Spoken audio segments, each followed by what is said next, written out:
గ్రంథం 4 ఒప్పందాలు. Author Don Miguel Ruiz. మొదటి ఒప్పందం. మీ వాక్కు దోషరహితంగా ఉండాలి. మీ వాక్కు దోషరహితంగా ఉండాలి. ఇది చాలా సులభంగా అనిపిస్తుంది, కానీ ఇది చాలా చాలా శక్తివంతమైనది.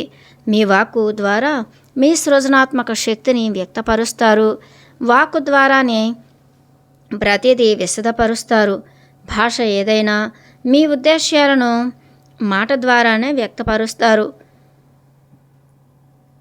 ఏ కల కన్నా, ఏ అనుభూతి పొందినా, వాస్తవంగా మీరు ఏదైనా అన్నీ వాక్కు ద్వారానే సృష్టిపరుస్తారు, స్పష్టపరుస్తారు.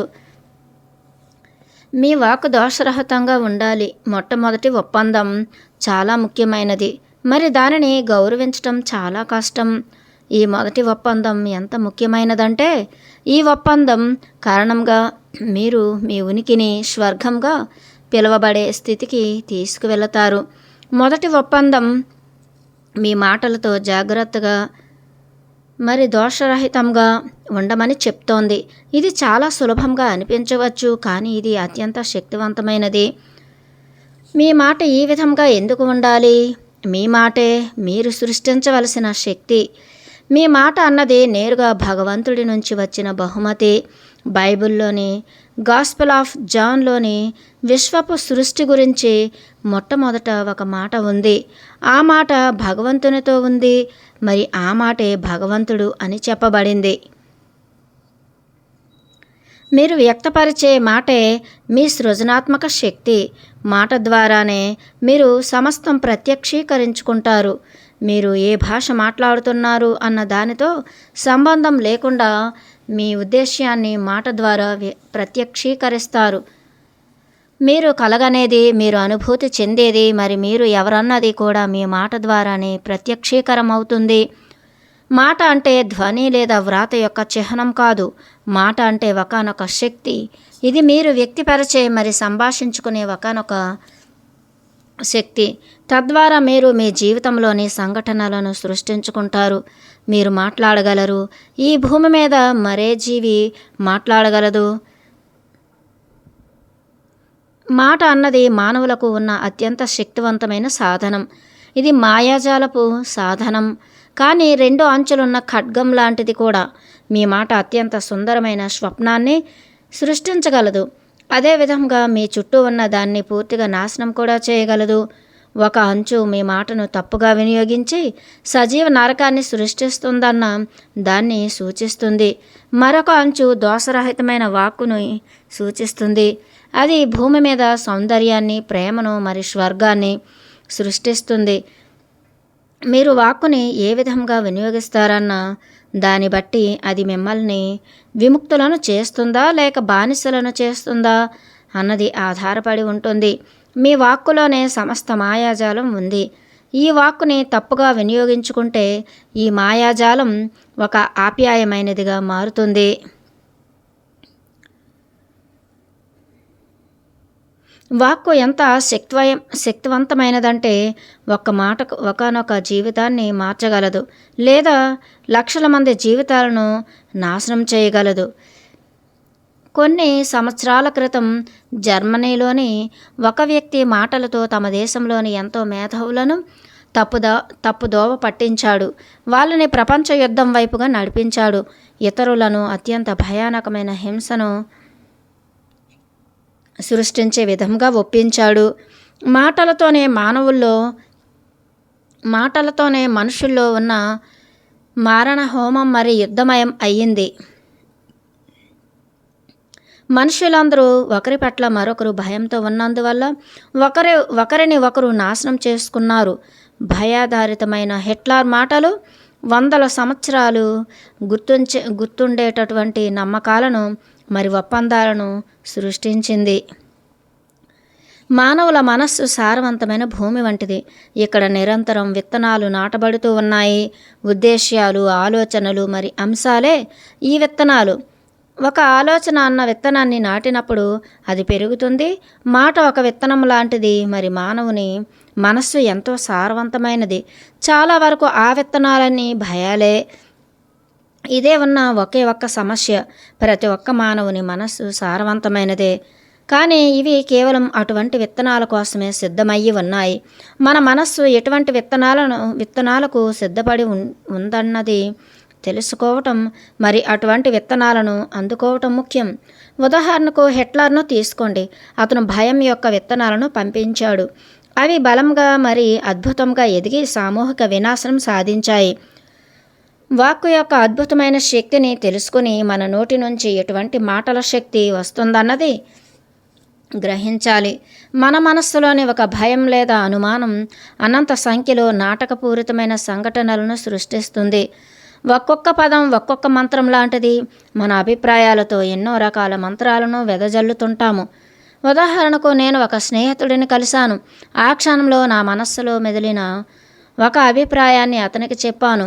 క్యాన్సర్ వచ్చే ముందు మనుషుల్లో మారే ముఖపు వర్ణం లాంటిది నీ ముఖంలో ఉంది. అతను ఆ మాటను విని అంగీకరించినట్లయితే 1 సంవత్సరంలోపే అతనికి క్యాన్సర్ వస్తుంది. అదే మాట యొక్క శక్తి.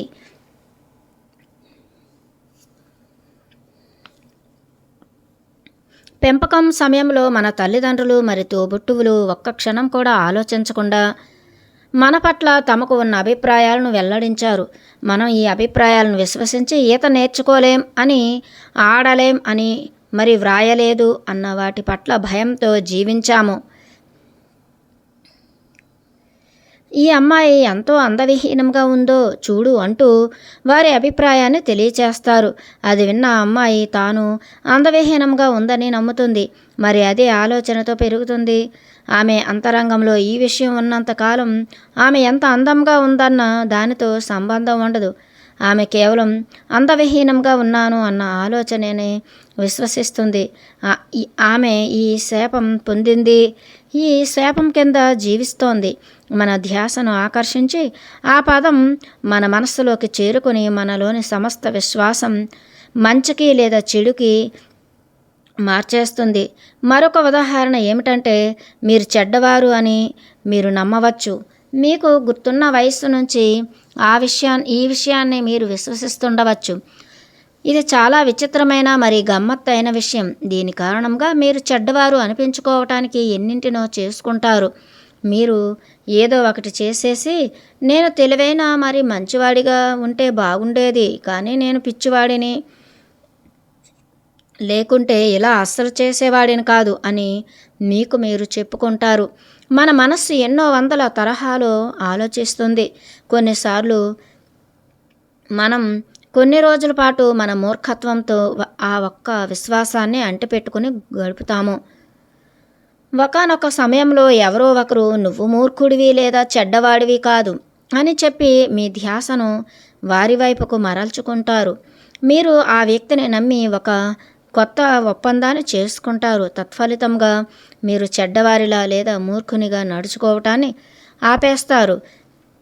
ఈ శాపం నుంచి విముక్తిని పొందుతారు. కేవలం ఒక్క పదం యొక్క శక్తి కారణంగా పూర్తిగా దాని నుంచి బయటపడతారు. దీనికి విరుద్ధంగా మీరు చెడ్డవారిని విశ్వసించినప్పుడు ఇతరులు, అవును, నీకన్నా చెడ్డవాడిని నేను ఇప్పటి వరకు కలవలేదు, అవును, నీకన్నా చెడ్డవాడిని నేను ఇప్పటి వరకు కలవలేదు అని చెప్పినట్లయితే మీలో ఉన్న ఈ విశ్వాసపు ఒప్పందం చాలా బలోపేతమవుతుంది. ఇప్పుడు దోషరహితమైంది అంటే ఏంటో చూద్దాం. దోషరహితమైనదంటే ఎటువంటి తప్పు లేనిదని, మరి పాపం లేనిదని అర్థం. మతాలు పాపాలు మరి పాపాత్మల గురించి చెప్తుంటాయి, కానీ పాపం అన్న పదం గురించి పూర్తిగా తెలుసుకుందాము. పాపం అన్నది మీకు వ్యతిరేకంగా ఉన్నదని అర్థం. మీరు విశ్వసిస్తున్నా లేదా అనుభూతి చెందుతున్నా లేదా మాట్లాడుతున్న దానికి వ్యతిరేకంగా ఉన్నదే పాపం. దేనికోసమైనా మిమ్మల్ని మీరు నిందించుకున్నప్పుడు మీ పట్ల మీరు వ్యతిరేకంగా ఉంటారు. పాపం లేదా దోషరహితంగా ఉండటం అన్నది దీనికి పూర్తిగా విరుద్ధమైనది. మీరు దోషరహితంగా ఉన్నప్పుడు మీ కర్మలకు మీరు పూర్తి బాధ్యతను వహిస్తారు, కానీ మిమ్మల్ని మీరు నిందించుకోరు. ఈ విధంగా చూసినట్లయితే పాపం అన్న అంశం మతపరమైన అర్థం నుంచి పూర్తిగా సహజమైనదిగా మారుతుంది. పాపం అన్నది మిమ్మల్ని మీరు నిరాకరించటంలో మొదలవుతుంది. స్వీయ తిరస్కరణ అన్నదే మీరు చేసిన అతిపెద్ద పాపం. మతపరమైన మాటల్లో స్వీయ తిరస్కరణ అన్నది నైతికంగా పాపం. ఇది మరణానికి దారితీస్తుంది. దోషరహితమైన వాక్కు జీవితం వైపుకు నడిపిస్తుంది. మీ వాక్కు దోషరహితంగా ఉండటం అంటే ఆ మాటలే మీపైనే ఉపయోగించుకోకుండా ఉండటమని అర్థం. మీ వాక్కు దోషరహితంగా ఉండటం అంటే ఆ మాటలే మీపైనే ఉపయోగించుకోకుండా ఉండటమని అర్థం. మీరు వీధిలో నడుస్తున్నప్పుడు మిమ్మల్ని చూసి నేను ఒక వెధవ అని పిలిచినట్లయితే నా మాటలను మీపైన ఉపయోగిస్తున్నట్లుగా కనిపిస్తుంది. కానీ నిజానికి నా మాటలని నాపైనే ఉపయోగిస్తున్నాను. అందువల్ల మీరు నన్ను ద్వేషిస్తారు.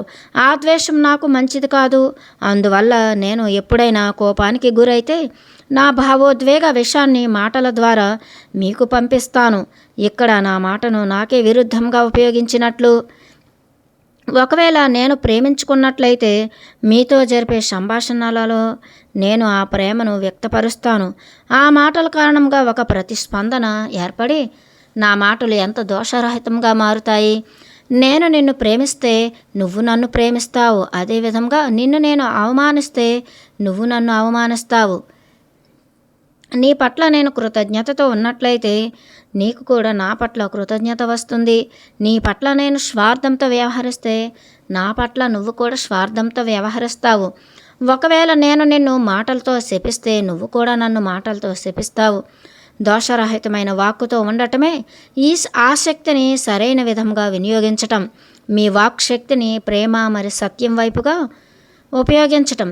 ఒకవేళ మీ దోషరహితమైన వాక్కుతో మీరు ఒప్పందం చేసుకున్నట్లయితే, మరి అదే ఉద్దేశ్యంతో ఉన్నట్లయితే సత్యం మీ ద్వారా వ్యక్తీకరణ చెంది మీలో ఉన్న భావోద్వేగ విషయాన్ని తొలగిస్తుంది. కానీ ఈ ఒప్పందానికి వ్యతిరేకంగా నడుచుకోవటాన్ని మనం నేర్చుకున్నందువల్ల ఈ ఒప్పందాన్ని చేసుకోవటం చాలా కష్టం. ఇతరులతో మనం సంభాషించే సమయంలో మరి ముఖ్యంగా మనతో మనం సంభాషించుకున్నప్పుడు కూడా అబద్ధం అన్నది ఒక అలవాటుగా ఉండటాన్ని నేర్చుకున్నాము. ఆ సమయంలో మన వాక్కు దోషరహితంగా లేదు. నరకంలో వాక్శక్తి పూర్తిగా దుర్వినియోగపరచబడింది. మనం శపించటానికి, నిందించటానికి, అపరాధ భావన కలగటానికి లేదా నాశనం చేయటానికి పదాలను ఉపయోగిస్తాము. మనం సరైన విధంగా ఉండటానికి కూడా ఉపయోగిస్తాము. కానీ ఎక్కువసార్లు కాదు. మన వ్యక్తిగత విషయమై కోపం, ద్వేషం, అసూయ వంటి వాటిని వ్యాప్తి చేయటానికి చాలా వరకు మనం మాటలను ఉపయోగిస్తాము. మాట అన్నది ఎంతో అద్భుతమైనది. ఇది మానవులకు లభించిన అత్యంత శక్తివంతమైన బహుమతి. మాటలతో గందరగోళాన్ని సృష్టిస్తాం. మాటల ద్వారా వివిధ జాతుల మధ్య, వివిధ మనుష్యుల మధ్య, కుటుంబాల మధ్య, మరి దేశాల మధ్య కూడా ద్వేషాన్ని సృష్టిస్తాం. మాటలను తరచుగా దుర్వినియోగపరుస్తాం. తద్వారా నరకం అన్న శాశ్వత కళను సృష్టించుకుంటాం. మాటల దుర్వినియోగం కారణంగానే మనం ఒకరిని ఒకరు కిందకు లాగి ఒకరి పట్ల ఒకరికి అనుమానం మరి భయం అన్న స్థితిని ఏర్పరచుకుంటాం. మాట అన్నది మానవులకు లభించిన మాయాజాలం లాంటిది.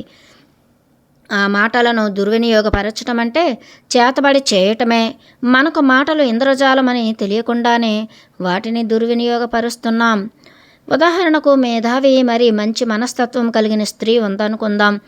ఆమె ఎంతగానో ప్రేమించే ఒక కుమార్తె ఆమెకు ఉంది. ఒకరోజు రాత్రి ఎంతో ఎక్కువ పని తరువాత అలసిపోయి మరి భావోద్వేగ చిరాకుతో మరి తలనొప్పితో ఇంటికి వచ్చింది. ఆమెకు ప్రశాంతత మరి నిశ్శబ్దం కావాలి. కానీ ఆమె కుమార్తె మాత్రం ఎంతో ఆనందంగా పాడుతూ ఆడుతోంది. తల్లి ఎలాంటి స్థితిలో ఉందన్న విషయం కుమార్తెకు తెలియదు. ఆ పాప తన సొంత ప్రపంచంలో ఉంది. ఎంతో ఆనందంగా భావిస్తూ తన ప్రేమను మరి ఆనందాన్ని వ్యక్తపరుస్తూ గట్టిగా పాడుతూ ఆడుతోంది. ఆ పాప గట్టిగా పాడుతూ ఉండటం వల్ల ఆమె తల్లి తలనొప్పి మరింత ఎక్కువయ్యి ఆ తల్లి తన సహనాన్ని కోల్పోయింది. కోపంగా తన చిన్న పాప వైపుకు చూస్తూ, నోరు మూసుకో, నీ గొంతు అస్సలు బాగాలేదు, నోరు మూసుకుంటావా లేదా అని అరిచింది. సత్యం ఏమిటంటే ఆ పాప యొక్క గొంతు బాగోలేదని కాదు, ఆ తల్లికి శబ్దాన్ని సహించే పరిస్థితి లేదు. కానీ ఆమె కూతురు తన తల్లి చెప్పిన మాటలను విశ్వసించింది. ఆ క్షణంలో ఆ పాప తనతో తాను ఒప్పందం చేసుకుంది. ఆ తర్వాత ఆ పాప ఆమె గొంతు బాలేదన్న భావంతో ఉండి ఎవరైనా వింటే బాగోదు అని ఎన్నడూ పాడలేదు. పాఠశాలలో కూడా పాడటాన్ని సిగ్గుపడుతుంది. పాఠశాలలో కూడా పాడటానికి సిగ్గుపడుతుంది. ఒకవేళ ఎవరైనా పాడమని అడిగినా కూడా నిరాకరిస్తుంది. ఇతరులతో మాట్లాడటం కూడా కష్టమవుతుంది. ఈ నూతన ఒప్పందం కారణంగా ఈ చిన్న పాపలో అన్నీ మారిపోతాయి. ఆమె తనని ఎవరైనా అంగీకరించడానికి మరి ప్రేమించటానికి తన భావోద్వేగాలను అణుచుకోవలసి ఉంటుంది అని విశ్వసిస్తుంది. ఆమె తనని ఎవరైనా అంగీకరించడానికి మరి ప్రేమించటానికి తన భావోద్వేగాలను అణుచుకోవలసి ఉంటుంది అని విశ్వసిస్తుంది. ఎప్పుడైనా మనం ఒక అభిప్రాయాన్ని విని అంగీకరిస్తే మనం ఒక ఒప్పందాన్ని చేసుకుంటాము. అప్పటి నుంచి అది మన నమ్మక వ్యవస్థలో భాగమైపోతుంది. ఈ చిన్న పాప ఇదే విశ్వాసంతో ఎదుగుతుంది. తనకు అందమైన గొంతు ఉన్నప్పటికీ ఎన్నడూ పాడదు. ఒకే ఒక్క మాట కారణంగా పూర్తి వ్యవస్థనే అభివృద్ధి చేసుకుంటుంది. ఈ శాపం తాను అత్యంతంగా ప్రేమించే తన సొంత తల్లే ఇచ్చింది. తన మాటతో ఏమి చేసిందన్న విషయాన్ని ఆమె తల్లి గ్రహించలేదు. మాట యొక్క శక్తి తెలుసుకోకుండా తన కుమార్తె మీద ఈ మాట అన్న మంత్రశక్తిని ప్రయోగించింది. మాట యొక్క శక్తి తెలుసుకోకుండా తన కుమార్తె మీద ఈ మాట అన్న మంత్రశక్తిని ప్రయోగించింది. ఆమెకు ఆ మాట యొక్క శక్తి తెలియనందువల్ల ఆమెను నిందించవలసిన అవసరం లేదు. ఆమెకు తన తల్లిదండ్రులు ఇతరులు చేసినదే తన కుమార్తెకు తాను చేసింది. వారందరూ తమ మాటను దుర్వినియోగపరిచారు. మన సొంత పిల్లలకు మనం ఎన్నిసార్లు ఈ విధంగా చేసి ఉంటాం. మనం వారికి ఇటువంటి అభిప్రాయాలను అందిస్తాం. మన పిల్లలు ఈ దుష్టశక్తిని సంవత్సరాల వరకు కూడా మోస్తుంటారు. అందువల్లే మనం వారిని క్షమించగలగాలి.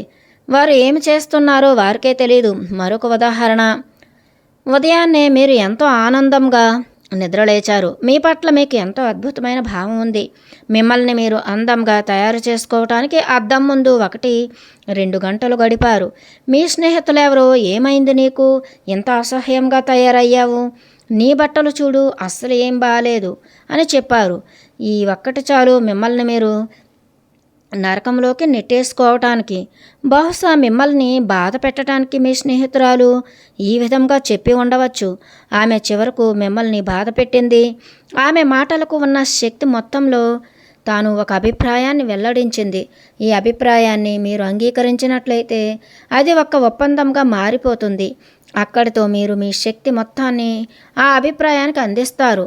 ఆ అభిప్రాయం ఒక దుష్టశక్తిగా లేదా చేతబడిగా మారుతుంది. ఇటువంటి శాపాల నుంచి విముక్తి లభించటం కష్టం. కేవలం సత్యంతో చేసుకునే నూతన ఒప్పందం మాత్రమే ఈ శాపం నుంచి విముక్తుల్ని చేస్తుంది. ఖడ్గానికి ఒకవైపు చేతబడి వంటి వాటిని సృష్టించే అబద్ధాలు ఉంటాయి. అదే ఖడ్గానికి మరోవైపు ఈ శాపం నుంచి విముక్తులను చేసే సత్యం ఉంటుంది. కేవలం సత్యం మాత్రమే మనల్ని విముక్తులను చేయగలదు. మానవుల దినదిన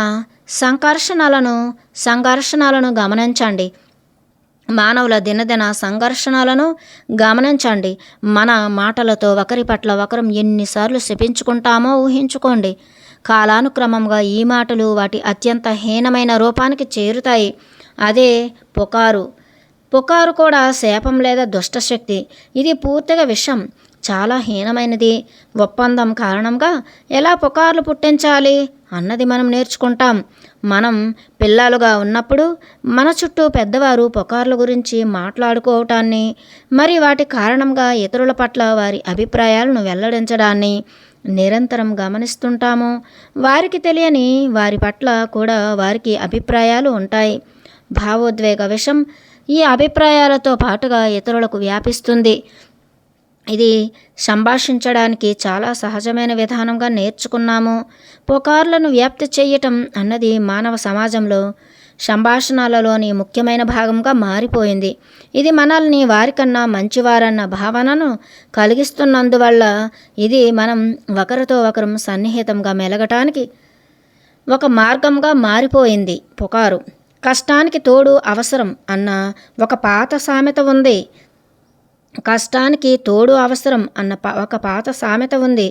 ఎవరైతే నరకంలో బాధపడుతున్నారో వారు ఒంటరిగా ఉండటానికి ఇష్టపడరు. భయం మరి దుఃఖం అన్నవి ఈ గ్రహపు కళలో ముఖ్యమైన భాగాలు. గ్రహం యొక్క కళలో ఇవి మనల్ని కిందే ఉంచుతాయి. మానవ మనస్సుని ఒక కంప్యూటర్తో పోల్చినప్పుడు పుకారు అన్నది ఒక వైరస్ లాంటిదిగా చెప్పవచ్చు. కంప్యూటర్ వైరస్ అన్నది ఇతర కోడులు రచించిన ప్రోగ్రామ్ లాంగ్వేజ్ భాషలోనే ఉంటుంది, కానీ హాని చెయ్యాలన్న ఉద్దేశంతో ఉంటుంది. ఈ కోడ్ను మీ కంప్యూటర్ ప్రోగ్రాంలో అమర్చబడుతుంది. ఇది చాలా వరకు మీకు తెలియకుండానే జరుగుతుంది. ఆ తర్వాత ఆ కోడ్ పనిచేయటం మొదలయ్యి మీ కంప్యూటర్ను సరిగ్గా పనిచేయనివ్వదు, లేదా అది పూర్తిగా ఎన్నో సంకేతాలతో కలిసిపోయి మంచి ఫలితాలను అందించటాన్ని అడ్డుకుని పూర్తిగా పాడవుతుంది. మానవుల పుకార్లు కూడా సరిగ్గా ఈ తరహాగానే పనిచేస్తాయి. ఉదాహరణకు, మీరు ఒక నూతన తరగతిని ఒక నూతన అధ్యాపకులతో ప్రారంభించారనుకుందాం. ఇది మీరు ఎంతగానో ఎదురు చూస్తున్న తరగతి. మొట్టమొదటి రోజు ఇంతకుముందు ఆ అధ్యాపకుడి దగ్గర శిక్షణ పొందిన వ్యక్తిని కలిశారు. ఆ వ్యక్తి మీ శిక్షణ తరగతికి ముందే, ఓహ్, ఆ అధ్యాపకుడు చాలా పెద్ద వెధవ, అతను ఏమి మాట్లాడుతున్నాడో అతనికి తెలియదు, జాగ్రత్తగా ఉండు అని చెప్పిందనుకుందాం. ఈ విషయాన్ని చెప్పినప్పుడు ఆ వ్యక్తి యొక్క భావోద్వేగ సంకేతంలో మీ మనసులో వెంటనే ముద్రించుకుంటారు, కానీ అతను మీకు చెప్పటానికి వెనుకనున్న ముఖ్య ఉద్దేశ్యం యొక్క అవగాహనను కోల్పోతారు. ఈ వ్యక్తి తన శిక్షణలో విఫలమైనందుకు, లేదా కేవలం భయం మరి ఇతర అభిప్రాయాల కారణంగా కోపంగా ఉండవచ్చు. కానీ మీరు చిన్నప్పటి నుంచి ఇటువంటి సమాచారాన్ని మీ అంతరంగంలోకి తీసుకోవటాన్ని, లేదా మీలో ఒక భాగం పుకారును నమ్మరని నేర్చుకుని ఉండవచ్చు. ఇటువంటి ఆలోచనలతో మీరు తరగతి లోపలకు ప్రవేశిస్తారు. ఆ తర్వాత మిగతా విద్యార్థులతో ఈ విషయాన్ని మీరు చర్చించటం మొదలు పెడతారు. అందరూ అధ్యాపకుడిని ఇదే విధంగా చూడటం మొదలు పెడతారు. చివరకు మీరు ఆ శిక్షణ తరగతి అంటే విసుగు వచ్చి వదిలేయడానికి కూడా నిశ్చయించుకుంటారు. దీనికి కారణం అధ్యాపకుడిని మీరు నిందిస్తారు, కానీ వాస్తవానికి మీరు నిందించవలసింది పుకారును. ఈ గందరగోళం మొత్తానికి కారణం కేవలం ఒక చిన్న కంప్యూటర్ వైరస్ మాత్రమే. కొద్దిపాటి తప్పుడు సమాచారం వ్యక్తుల మధ్య సంభాషణను తుంచివేస్తుంది.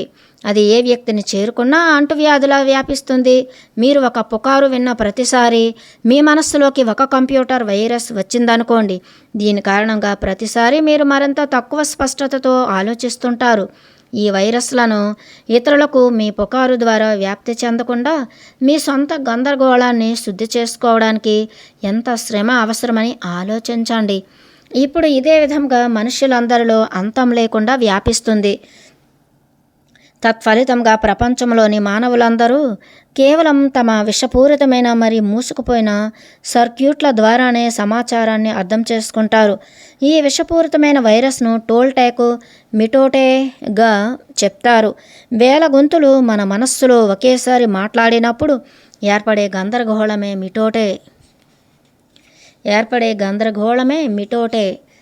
కంప్యూటర్లను హ్యాక్ చేసేవాళ్ళు లేదా చేతబడి చేసేవాళ్ళు మరింత హీనమైన వారు. వారు ఈ వైరస్ను ప్రపంచమంతా వ్యాపింప చేస్తారు. మీరు కానీ మీకు తెలిసిన వారు కానీ వేరొకరి పట్ల కోపంగా ఉండి పగ తీర్చుకోవాలన్న సమయాన్ని ఒక్కసారి గుర్తు తెచ్చుకోండి.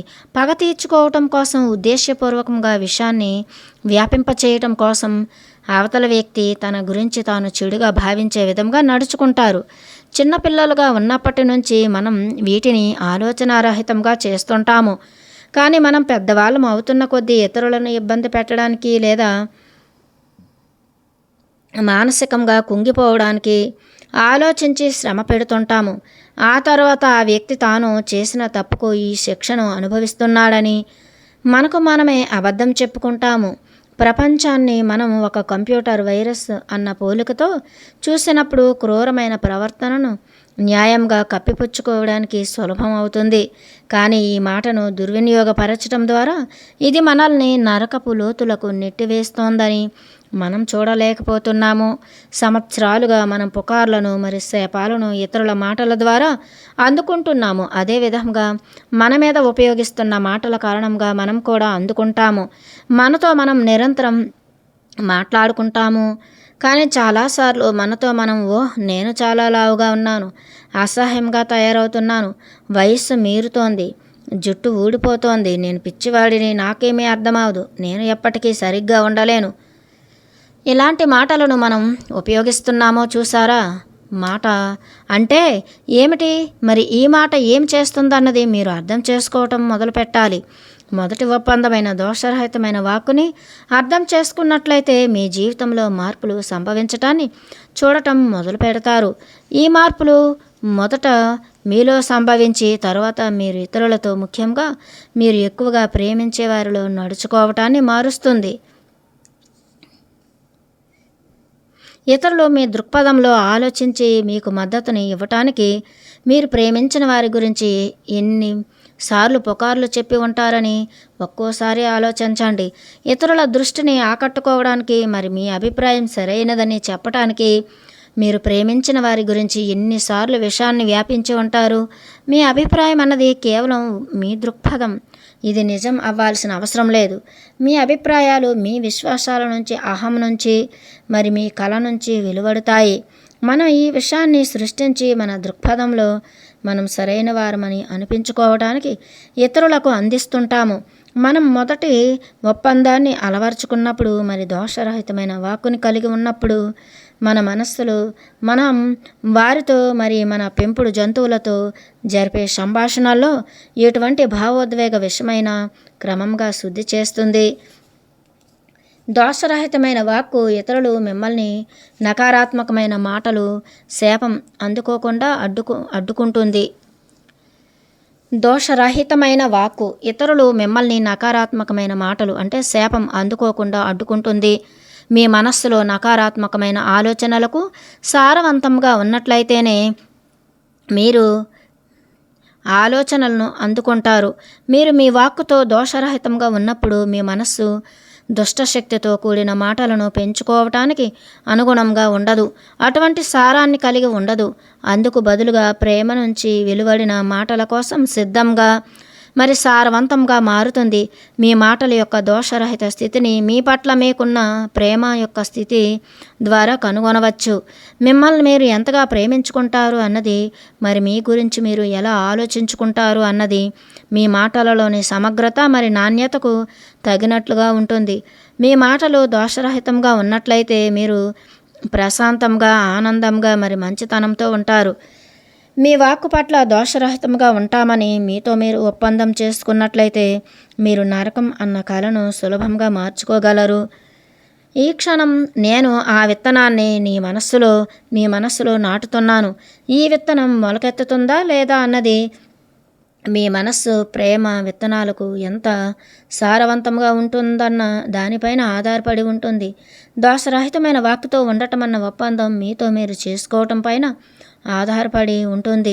ఈ విత్తనాన్ని పోషించండి. ఇది మీ మనస్సులో పెరిగి భయం అన్న విత్తనాన్ని అధిగమించడానికి మరిన్ని విత్తనాలకు జన్మనిస్తుంది. భయమన్న విత్తనాన్ని అధిగమించటానికి మరిన్ని విత్తనాలకు జన్మనిస్తుంది. ఈ మొదటి విత్తనం మీ మనస్సులో పెరిగే విత్తనపు రకాలను మారుస్తుంది. దోషరహితమైన వాక్కుతో ఉండండి. మీరు సంతోషంగా, స్వేచ్ఛగా మరి నరకమన్న స్థితి నుంచి బయటపడాలంటే ఈ మొదటి ఒప్పందం అవసరం. ఇది చాలా శక్తివంతమైనది. మీ వాక్కుని సరైన విధంగా ఉపయోగించండి.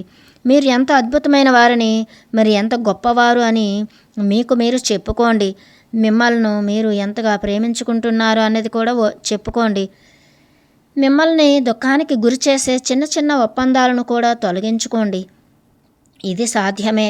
నేను ఇవన్నీ చేశాను, మీకన్నా నేనేమి ప్రత్యేకమైన వాడిని కాదు, అందువల్ల ఇదంతా మీకు కూడా సాధ్యమే. మనిద్దరం పూర్తిగా ఒక్కటే.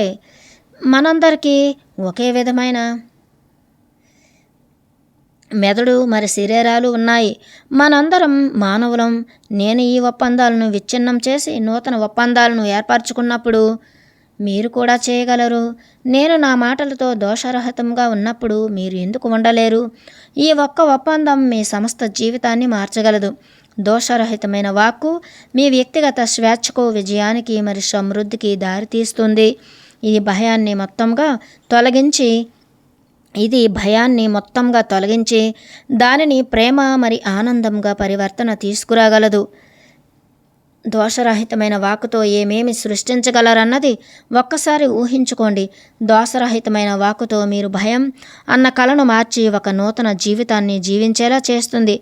భయమన్న నరకంలో జీవిస్తున్న వేల కొద్దీ మనుష్యుల్లో మీరు దానిని నిరోధిస్తూ స్వర్గంలో జీవించగలుగుతారు. ఈ ఒక్క ఒప్పందంలోనే మీరు స్వర్గాన్ని పొందగలరు. దోషరహితమైన వాక్కుతో ఉండండి.